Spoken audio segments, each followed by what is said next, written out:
I'm Marnie, and I've been obsessed with documentaries. And I'm Chrissy. I haven't, but I'm giving it a go. We watch so you don't have to. Or maybe you do, and just want a completely fact-free synopsis. Expect spoilers and tangents. Because we're not here to educate. We trade accuracy for entertainment every time. This is the Gist Project. I'm mooshless. Yeah. I can actually sit. However you want. Really, totally unimpeded, although we may hear somebody make a noise and I may interrupt this broadcast. It might happen, it might not. You're right. We don't have to put it out into the world. Nope, to be determined. So, Moon, we find ourselves here again. Yeah. As always, love your company. Tell me what is new and interesting. Well, remember we went to Fargo a while ago for Lucy's birthday, and we went shopping, and we went to Ferguson's nice bookstore. Good bookstore. There was a book series, and it looked so good. And they have maybe 4 or 5 books out, but they did not have the first one. What? Yep, the first one wasn't there, so I thought Sold out? Yep. Okay. So then I went to Cherry Street Books here. And I said, shout out. They had the same type of display. And I'm like, could you order me that book, please? So they did. Okay. Great customer service. And it is Dungeon Crawler Carl by Matt Dinneman. And here's That looks cool. right? Yeah. Okay, so I got book 1. I just started reading it. I'm only like 120 pages in. I'll tell you already, I love it. Really? And I'm not going to do any spoilers because I bet people who are watching or listening to this might also be a dungeon crawler. Dungeon crawler. I need to write this down. Yes, dungeon crawler. Can you give me the genre? I think it even says it here. Okay. Dungeon crawler. Yeah. I wouldn't mind it because when I look at it, I get this mix of cozy murder mystery with that of like 007. No, it's like the world ended. Oh, of course. Yeah. Of course. Your genre. Okay, it says book series is a science fiction and fantasy lit RPG series. What? Role-playing game? RPG? Role-play game? Well, it's also our email, Real Gist Project. Almost. At gmail.com. Real Project Gist, if we did that way. Oh, God. Of course, you're right. RPG. Mm-hmm. Why don't you just say, Marty, you're wrong? No. I can't. Okay. Oh, 7 books in it. So I'm on 7? 1. Yeah. So I'm here for it. That looks like it has a little bit of humor in it. It does. Okay. Yes. Okay. That's why I think I love it so much. Well, I love the genre of You do. dystopian apocalyptic. The cover got me right away, but yeah, I'm into it. 120 pages, but I will definitely buy all the books. I mean, you say 120 pages as if you're apologetic. I'm like, that is fantastic. Out of how many pages? I don't know. It's a thick book. Okay. But considering 2 inches? Yeah. Considering I only read a physical book at night. Yeah. Before bed. And sometimes I just can't help it, but those eyes are closed. I know. I love it. Do you actually get to read, would you say? It depends. Sometimes it's like a page if I'm really tired. Okay. But sometimes it's like 10. That's not that long. Mm-mm. Well, God, but this one is good enough that I kind of take it with me to places. Really? Yeah. Sitting in the hockey parking lot, I was reading. So. Well, that's what we need to do more. I do try to remember in down periods to bring a book. Yes. Because automatically what I will do is look for my phone. And there is no email that's coming in that matters. Like when we go on vacation and I shut off and really wind down and I pick up my phone after 8 hours of doing stuff, not looking at it, and I realize how insignificant the information that actually came in or how easy it is to just simply respond. Yeah. I'm overwhelmed by how much I allow it to consume me otherwise. It's such a time waste. It is. We'll get there, but all right. No, first, what did you do? Well, I was put in my place by my kids. Oh, fun. Yeah. I don't remember what brought it on, but it was one of those moments where the kids were interacting in the kitchen, doing something, and I was loving it because they were talking amongst themselves and sharing a moment. Mhm. And I was asking questions like you do when you care about something. And finally it was like record stops. And they were like, Mom, why are you asking so many questions? And I was like, I don't know. And they were like, and why are you doing that thing with your eyes? I was like, what thing? They were like, don't you know that your eyes get really big and you see the whites around your eyes? And When? I don't know. I guess. And I found myself and I just sort of, froze. And I thought, nothing I can do will make anything different. So I froze and I kind of looked at Jeff and he sort of shrugged. And I was like, is that how I look? He's like, yeah, kind of. Really? Yes. Oh. So I wrote down that I have apparently, and they said unflinching, intense eye contact. Oh. So I learned something about myself. There you go. Yeah. And mortified my children In the process. And I will say, 2 days later, then, while I was not intensely looking at them, because apparently when you're trying to understand something, you shouldn't do that. So I was very quiet in the living room, and Addison was playing the guitar, Mm-hmm. and Piper was doing her homework, and they were helping each other at the table. And I slowly raised my phone, and I started recording. Like the creep that I am. And they all of a sudden, again, record stop. Ew. What are you doing? And I was like, I just want to bottle this moment. Yeah. Because just think our seniors are going to be gone. Yep. And when are they going to be doing homework? When is he going to be gently plucking his guitar for his sister? I don't know. It was a magic moment. Yeah. That I ruined. Sounds magical. Yeah. I ruined it. How soft was your gaze? That's the thing. I let my camera do the peek, the eye contact, and I was busted. And then I think later I tried to get a picture, and it looks their faces are something like this. No, Oh, yeah. I'm sorry, Piper's is, and Addie, Yeah. fine with the old fiddle, as they say. So that's what I learned, is that I just need to soften my gaze and slowly approach them. Yeah. Like animals. Exactly. Like the deer that we see on our walks. Like if you just approach slowly and kind of keep your eyes averted and downward, like as if you're looking at Medusa. Yeah. Because you'll turn to stone. I that's how I'm going to behave a little more. I'm good at that. Okay. I like to avoid eye contact. Okay. Frequently.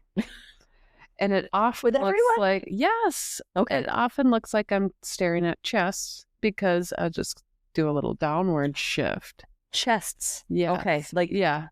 Mm-hmm. Okay. Okay. And that's not intentional.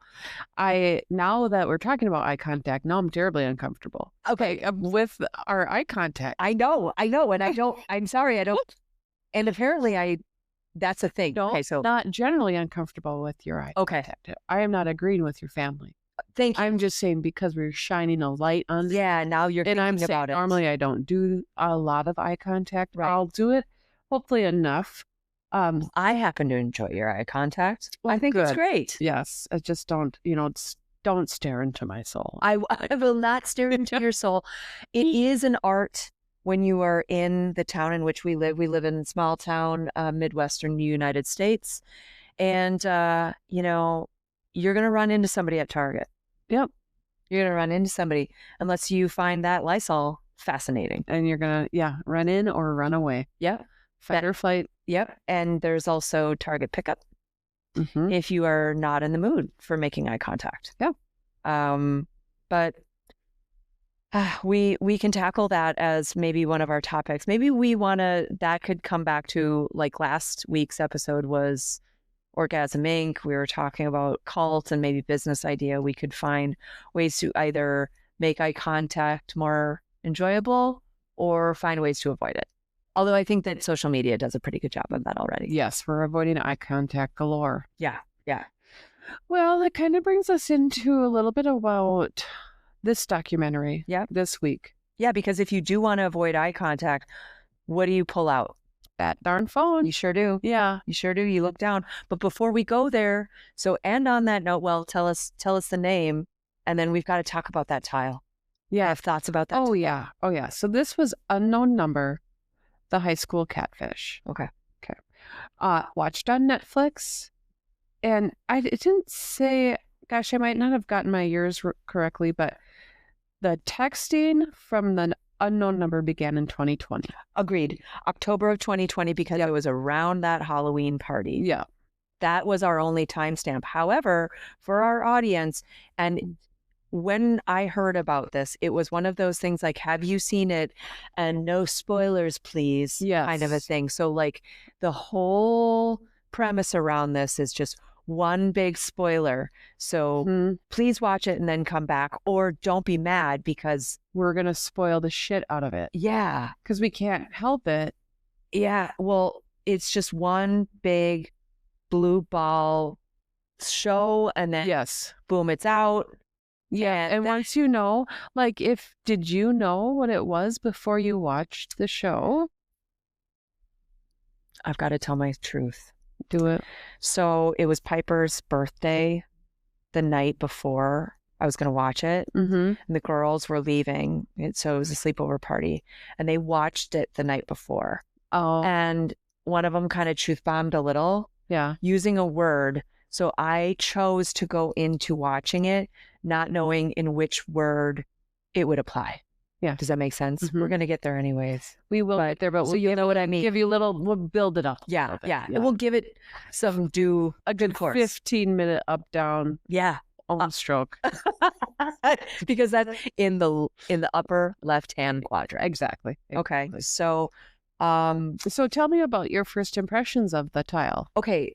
Funny you should ask, because I looked at it, and it was from afar, mind you. It was like a teeny tiny tile on a big screen, and I was looking, and I kind of, old lady eyed it, and I wrote down Power Man, that yellow head that ate ghosts. What? And that's wrong, because that's actually Pac-Man. That's not Power Man, Marnie. No. And then I thought Matrix Space Invader, the old school video game. I saw a mother and a daughter. You did? I'm pretty sure I did. It looked like a picture of a mother and a daughter. It wasn't a specific mother and daughter, just generically.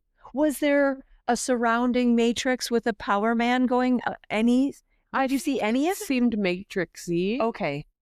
But when I shared this, Jeff said, I think you're just thinking of things. I'm like, no, I'm truly, when I look at the tile, I am going into that left brain activity. Sure. Like, what the fuck do I see here? Well, I didn't see the mother-daughter. Oh, I saw mother-daughter in high school, middle school, a year where bullying happens. And I'm already assuming we're talking about a bully. Okay. Yeah, well, with the word catfish. What is a catfish? So my understanding of a catfish is that things are not what they appear to be. Kind of like... Yeah. Did you ever hear about noodling? No. Okay. If there's a documentary, don't tell me, because I like to be surprised. Okay. There might be a documentary. I heard about noodling. Now I'm not going to remember the provenance of how I learned about noodling. Noodling is when you stick your arm in a river, typically, and you wiggle your fingers under a log, under a rock or something. Oh. And catfish come and bite it, and you grab the catfish, and you're noodling to get and it's a form of fishing. I have seen Nora watch these videos on YouTube, and it looks terrifying. Yeah. I'm going to put my hat into a hole for it to get bitten. Yes. And then they come out. I have seen it. Yes. Okay, so that's noodling. Noodling. And then to get I feel like a catfish is essentially slang for, you think you're getting this trophy marlin, and all you got was a catfish. Oh, okay. So it's not what you expect. It's not what you expect. So, I mean, I guess it's kind of a colloquialism. Thank you. Like that. Thank you. Use of the word catfish, because it wasn't what we thought it was, or the person. Right. was it? No. Mm. This takes place in Beale City, Michigan, which is a small town with one stoplight and 2 bars. Yep. This documentary is based on text messages received mostly by 2 teenagers from an unknown number. The texts were horrible, and they kept escalating. Yeah. Parents, principals, superintendent, law enforcement, and eventually the FBI had to get involved. You will never believe who sent the texts. That's right. We'll wouldn't. save it a little bit longer. That's right. Yeah. So, cast of characters, it's Lauren, who is the main bully victim. Yep. And her boyfriend, Owen. Yeah. Gotta say, first impressions, Owen had a cool bedroom. Yeah. I thought it was well designed. I thought so too. You know, the black frames, white. Clearly, he didn't design that. No. That was designed for him. These 2 looked like they had a cute, typical middle to high school relationship. Which is, can we start there though? Because I think they were 13 when this kind of started, and they were hearkening back and showing pictures which looked like a prom. Yeah. Also could be equal sign wedding photos. I don't see the issue. I mean, what's your point, Vanessa? Right? Like, so I got the sense that yes, they were a high school couple, and they were in small town America. Yeah. Glorified couple. It was interesting how much emphasis was put on this very young couple. Yeah, is what I would say. Well, when you think about, and we are in a small town, but I guess not this small. No, we've got more than one stoplight. Yeah. So or maybe it's our kiddos, but we don't have kiddos in relationships like that. No. And nor did we when they were those ages. Right. I mean, still don't. Sorry, kids. Yeah. Sorry, guys. I mean, you're right. And it must have been for a couple of years. That is something that I can't necessarily track. I guess they started out as friends because they had pictures that went way back as like 7th grade or 7 years old, something like that. Well, it sounded like everybody knew everybody. Yep. And you know what I got to say? Listening to people describe different groups, and maybe this was because everybody is so hyper aware of bullying, but like they described people as popular, cheer, and quiet. Oh, so we weren't using words that I feel like teenagers might typically use when addressing certain groups or demographics amongst themselves, right? Like there's jocks or popular. I've heard things like known. There's popular and then there's known. Did you know of such a thing? I haven't. I learned. What is to be known? You're not necessarily popular, so you're not on a pedestal, but you're known as an entity. So you're a neutral party, and then there's like a step below, which, you know, every time I ask for more detail, I'm told I'm asking too many questions, and then my intense eye contact comes out. So maybe I won't speak on behalf of humanity when it comes to childhood. Well, we should try. Yeah, we could. Yeah, but we will not. We will fail at that. Yeah, more than we fail at other things. Yeah. So Lauren and Owen are dating. Yep. Kendra and Sean are Lauren's parents, and Jill and Dave are Owen's parents, and they form friendships that cross. They commingle. Look like they're both in sports, so they see each other a lot. Right. Chloe, she's one of Owen's friends, but Chloe didn't get along with Lauren, which we didn't find out until about midway through this documentary, wouldn't you say? Right, but it was, if you think back, it was Chloe's party. Yep. That kind of started this. And she wasn't invited, Lauren. And Lauren wasn't invited. So you're right. Significant event, Halloween party. Sounds like anybody who's anybody goes to this Halloween party. Yes.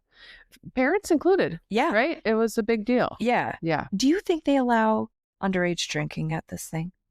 Probably. Yeah. Small town. Yeah. I just think a small town. I don't mean to categorize every small town into something, but maybe let's say the punch was spiked. Okay. We'll go there. May take a hit. Taking IDs at the punch bowl. You're right. You're right. When everybody knows everybody, you kind of know their age, or you pretend. Yeah. Okay. We have Sophie and Macy. Yep. Classmates. They were kind of friends with Chloe. Mm-hmm. Adriana. That's Owen's cousin. Who I thought was very sweet. Yes. Pulled into that like nobody's business. Well, in some way, shape, or form. Yeah. All these kids experienced being pulled in and traumatized. Yep. I agree. You have Bill, superintendent. I kept screwing up Dan and Bill. Me too. Because Dan's the principal, Bill's superintendent. Yep. Both were kind of funny. Bill made me laugh a couple of times. Yeah. Because I think he said that some of the text messages, the catfish thing here, people, is that they received inappropriate text messages back and forth, right? This young couple, Owen and Lauren, received text messages, and the superintendent said, it was enough to make a 50-year-old man blush. Yeah. I think I wrote that down even. I liked him. Yeah, I did too. And then you have Officer Maine, who's the sheriff or police officer. I don't know the difference. I don't think there is a difference in a town that size. And the one observation I did make about him, bless his heart, I mean, he worked his tail off. Yeah. But he did not wash his squad car. Oh. It was dirty. They didn't notice that. The only reason I observed that and noticed that now is because Jeff is obsessed with washing cars. He got like a monthly unlimited car washing through Holiday. Yep. Yeah. So every day gets a wash. And when I come back from my job, and I drive my car and it has bugs on it, oh my gosh. To the bath. To the bath it goes. Wow. And also a nice shaming to go with it. How can you see out of that glass? So our Officer Maine, I noticed that. And then when I pointed it out, Jeff's like, oh yeah, I totally saw that.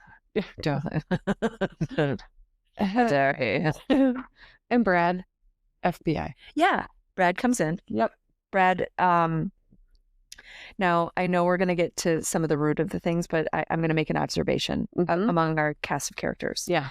Because I did a lot of boxes in my note taking. Oh, look at this. Okay. Okay. Because they were common observations. One of which was I could not keep up with the, quote, pages associated with the harassment that ensued between Lauren and Owen and this unknown number. Mm-hmm. It went from 348. Now, this is also not in chronological order, to then 720. And then it was over 1,000 pages of messages. And I still don't know what is true. Well, when they had talked about the first messages received in October of 2020. Yep.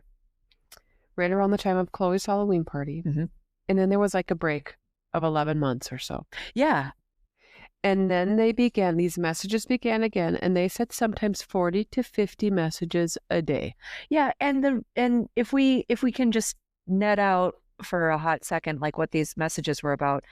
Phase 1, Halloween party messages were like, you're going to break up. He doesn't like you. He likes us. Yeah. There was a weird use of us. Yes. Like there was a group of people involved in this. The royal we. Exactly. Yeah. The royal we was happening. And the 11 months, some of the 11 months was spent finger pointing. Like, who the hell was this? But then it died down because the messages did too. Yeah. Because there really wasn't much happening. Right. And then these messages escalate to the 30 to 40, 50 a day. Yep. And I feel like their content also escalates. It did. It went from, the point seemed to be breaking up Chloe and Owen to the point, Lauren and Owen. Oh, excuse me, Lauren and Owen, to the point where they broke up. Yes. I mean, in which it's a young relationship. This is really stressful. Not uncommon. But they're getting these messages that are really quite gross and like they should be breaking up. He wants us more.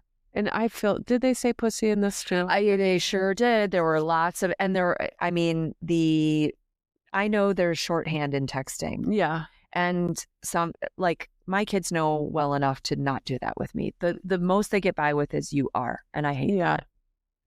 So lots of shorthand texting, but it escalated from breaking up to talking about how ugly Lauren was, and whether it was her body shape, her hair, her face, her makeup, what she's wearing. Then it escalated to you should hurt yourself, commit suicide. I mean, the list goes on of horrific things that people should never hear about them or think about themselves. Or I don't even know how you could read it as a parent and not like freak out. Let's pause. Yeah. Because at one point, the parents brought up switching phones and numbers. And to me, I was like, sounds reasonable. Why in the world would you have not done that? Not to judge them, because 100%. Honestly, you don't judge. Like, Jill was Owen's mom, and Jill did a lot of talking. Yeah. And you can tell Jill loves her son. Yes. She was trying to protect him. Yep. But I was just really like, well, maybe it's time to get rid of that phone and number. Yep. And then I don't know, maybe are we in a world where we could say, so these two kids are being harassed, let's get them new numbers. I mean, can we somehow trace? Like, yes. And we eventually get there, but through FBI. Through the FBI, 22 months after this started is what of constant abuse. Constant abuse. So as a parent, Jeff's first comment was, they need to silence that string. Silence that string, turn off their phones, turn off notifications. I mean, like, so that they're not constantly bothered. Now, of course, we all know that doesn't take away the anxiety of it continually happening anyways. Right. Of course, and the general knowledge that you're going to wake up and there's a bazillion text messages berating you. But that was a comment he made. My thought was, why not add, like I would want Piper or Addison to like add me into the string to this number, and I'd say, I'm going to beat the shit out of you, you little punk. You know, they'd stop right away. Obviously, I will come at you with my unflinching eye contact. Yeah, take a piece of this. Like, I'm going to take you down, bitch. Yeah. Like, I can't believe that there wasn't a digital interception. Again, no shame. I mean, these parents were really emotional. They were obviously really charged. And they were trying to get stuff done. They were trying to get into the school and do all these things, but it never reached any conclusion with what the parents are trying to do, with what Dan and Bill were trying to do. Well, they were looking at footage where when a text would come in, a superintendent and the principal were looking at, like, stop the tapes. Where's Waldo? I mean, like, that is crazy to me. That seems like we probably have different ways to investigate, and better ways to spend our money. Yeah. I mean, well, that's taken out of context. That sounds really cold. What I mean is that this should stop. And I mean, it's like it's sucking up the oxygen of not only these poor kids, but everybody, to the detriment of like the school kind of shutting down in a sense, and like going on a witch hunt for who it would have the nerve to do this. And as we went through the cast of characters, a lot of these kids were pulled into the office by the police. Yeah. So Chloe's a really good example. Yeah. She was called out because one of the texts alluded to somebody who scored 12 points in the basketball game. Yes. And so this person who texts knows a lot about this, and Chloe was the one who scored 12 points. You're right. So then, and it sounds like, again, we are watching this from outside, but it sounds like Chloe wasn't terribly nice to a lot of people. Yeah. It sounded like she kind of had a reputation. And a little bit of an attitude. Yeah. And her parents also had a little toot about them too. If I was fire. A little fire in their belly. Like, now, I guess if somebody came at my kid and accused my kid of that sort of abuse, over months and months and months, Yep. and then they were doing a documentary about it, I'd probably be pretty pissed. So I can't judge. Like, I'd probably have some attitude. There was a spark. Yeah. And I don't know that it was explicitly said, but what I felt at near the end, I think, when Chloe's mom was talking about how this was kind of ruinous, and I thought she said or alluded to, like, they also kind of accused her. Oh, yeah. Maybe they didn't, but I could see myself. I love my kids and I think the best of them. But if my kids were accused of something like this, I'd be like, what did you do? Exactly. And not like, I don't not necessarily take their sides first. Well, that's why we go to therapy and we try to walk these things through, because sometimes the kids tell a little lie. Yeah. I say that because we do the same thing. Like, it's something that I talk about with our therapist. Like, I want to trust these situations, and like as parents, we want to understand. But God, it's hard when they kind of pull the wool over you over and over. You know what I mean? And then we kind of know better too. And we don't give them the benefit of the doubt. I know. So I thought part of the mom's attitude, and maybe I'm self-reflecting, was more like, all over myself. oh my gosh. Yeah. Yep. I probably would have yelled at my kids. Oh, for sure. And then I'm super mad because it wasn't my child. Like I told you this whole time. Exactly. Like, yes. Like, but behind closed doors. Behind closed doors, I would have accused every one of them 45 times. Well, me too. But when the evidence adds up the way it does, and when you kind of know about your kid, that they've got an attitude, a chip on their shoulder. Yeah. I mean, we know these things about our kids, right? Mm-hmm. And so it sounded like Chloe was that kid. Yeah. You know, and she's a kid, and she and Adriana was a member of the family, and a part of these text messages. Yep. There was a picture from a family event, which would have only come from a family event. So Adriana's pulled in. Right. So how could it be anybody but her? Yeah. And not only the parents, and you're right. And when I say therapy, I'm referring to myself, obviously. You know, you've got these parents who are inquisitive and accusing their kids, but then bring them into a police office. I mean, take away the fact that these kids are feeling like they're not being believed by their parents, then have law enforcement come in. And only Chloe has experience, really, from what I can gather, with law enforcement, because her dad's a cop. Mm-hmm. So I'm guessing most of them have not sat on the other side of the table with a cop. Exactly. I'm going out on a limb there, but no. So they escalate, and I mean, a breaking point. I mean, the kids break up. Owen finds a girlfriend like hours away, and her mom starts to get texts from an unknown number. So then Owen breaks up with that girl. I mean, this is just wide reaching. Yes. For almost 2 years. And then Brad comes, our FBI agent. Before we go to Brad, may I, in my big boxes, I have to do it. Do it. I know we don't judge, but the grammar in this documentary had me crawling up the wall. It had me crawling up the wall. Me and Lauren. Yeah. Me and Sophie. Me and Macy. There you go. Me and Chloe. Me and the girl. Her and I have. Lauren and him. Her and I. Me and Owen. There. I did it. It's done. It's done. I like, again, not victim shaming. This is not me judging.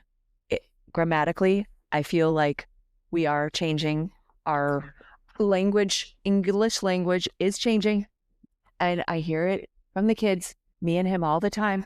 Yeah. And I gag and die a little bit, but now I'm done. Well, thanks for letting me do that. That's fine. It was a shock to me when we stopped doing 2 spaces after a period. Learn that too? Yeah. When did that happen? It happened a while ago. It did? Yes, because, when I was going for nurse practitioner, and I'd have to write professional papers. And that happened then. God. Yeah. Yeah, I just learned this with college essays. Yep. Oh, yeah. Writing It's a thing. emails. So now in emails, do you only do one space? Yeah. And I have a dragon at work. And so I'm dictating my notes, and that adds 2. And I So the dragon have to go back and fix it now that I know the rule. Oh, of course you do. Yeah. Yeah. You're like, even though this is You just saved for me so much time. Delete. let me go back and just recoup that lost time if you don't mind. And I have to make this right. Yes. Oh, hey, so Brad comes in now. Yeah. Yeah. Yeah. Brad, FBI agent. here we go. He gets involved. He finds, I don't know how they do this stuff. Triangulation, let's pretend. Yeah. 2 IP addresses where all of this comes from. Yes. Lo and behold, here it is. Here it is. Spoiler. Who did it? Lauren's mom, Kendra. This whole time, Kendra has been texting her teenage daughter. Yep. That she's breaking up the couple, and also escalates to just being so mean, and maybe you should kill yourself. So I'd like to also add the observation that this unveiled itself with 35 minutes left in the documentary. So it was like an hour and a half. So we had an hour of buildup. So before we get to the absolute horror and sentiment of the whole thing, I have to say that when it comes to documentary, I was like, oh my God. And I was like, it was her. And both Piper and Jeff were like, they're settle down. It's not over yet. Kind of a thing. And I was like, oh, there's more. Surely there has to be more. Because now getting into the sentiment, how the fuck would you say or do that to your own kid? Mm-mm. And I was thrown aback because Kendra was interviewed, not in prison. Right. She's like just interviewed. She calmly says things like, I do have we all have problems. Yes.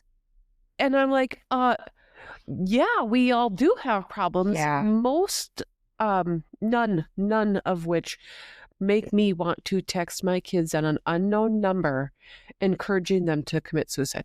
None of my problems have ever led me close to that. Nope. And I mean, self-harm is one of those topics that is like a no-go, let alone inflicting it. Yep. And to keep going, it's interesting because when it was brought up, and they brought it up later, so I'm not going to pretend like I made it up, but I did have this little mini revelation. I was like, this seems like when people make their kids sick on purpose. I have that written down too. And it is. So now here's the question. Do you think that if we were to do dime store psychology for a hot second, was it to make her sick for the sake of being sick and the pleasure of making her sick? Or do you think it was for the feeling of her needing her mom? The latter. Okay. And I think a lot of times it is that.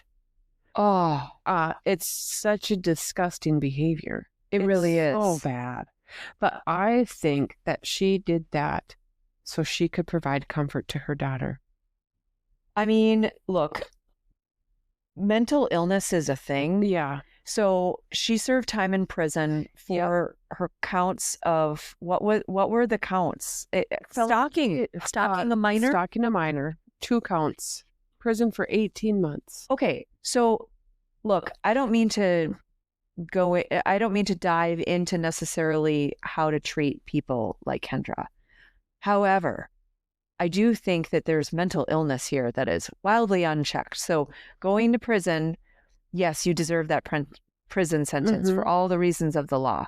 There is also some massive mental health issues that I feel like she needs to deal with. Yes. And so I'm just a little surprised that she didn't serve time in a mental institution.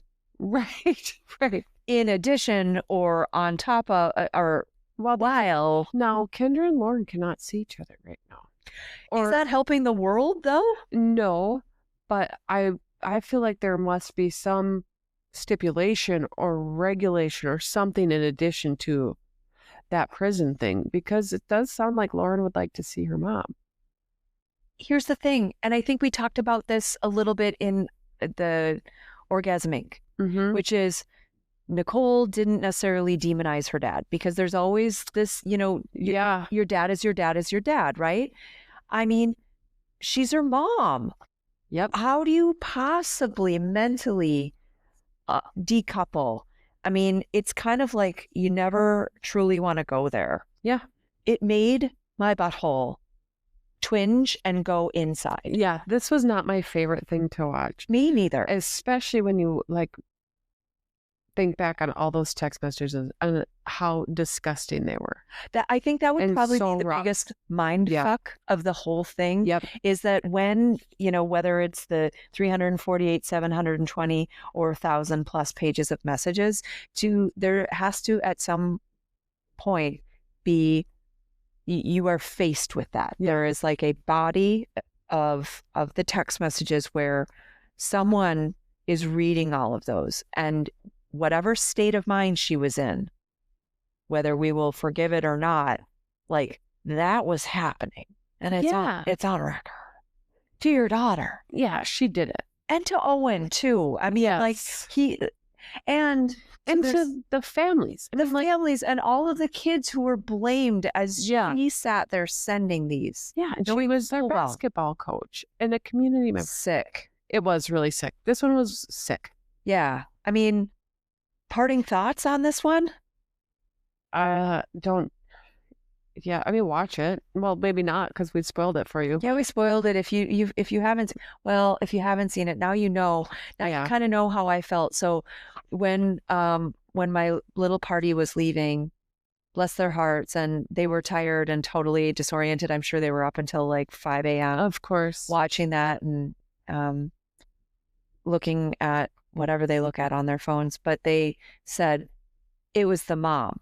So I chose to think, well, whose mom? Right.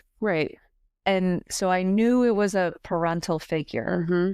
But when you're watching this, that would not be where my mind goes. No. So, hey, maybe our lesson is that we're going to give our kids the benefit of the doubt. Yeah, exactly. So Yeah, we trust them. silver lining. Yes.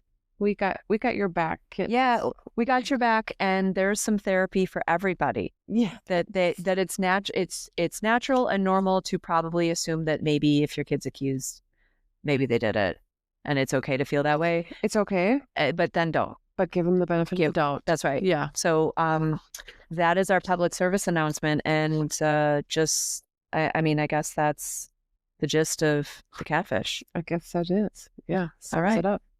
See you later, Moon. Hey, next week. Yeah, you got it. Yeah, We're gonna pick it. we're doing it. Sounds good. Bye, everybody. Bye. Well, there you have it. You may have picked up on a fact or two. Or just convinced yourself you did. Either way, that's the Gist Project. Never educational, but always entertaining.